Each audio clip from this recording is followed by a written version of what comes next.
Hello dear friends, we are here with another exciting tips today. When you are purchasing a phone or GPS is not working on your phone, you might want to run a GPS test. Engineer mode in Realme devices has an option to check GPS. This can detect satellite positioning and GNSS function.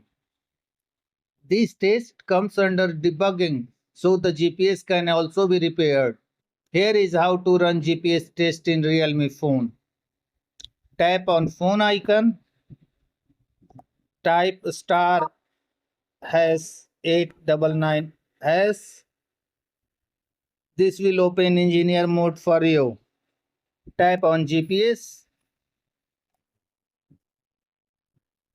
tap on satellite detect, tap on start test.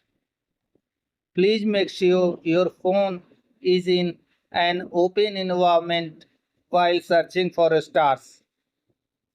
If your GPS is working fine, then you will see satellite positioning successful. GNSS function is normal. Thanks friends for watching this video. Please subscribe the channel.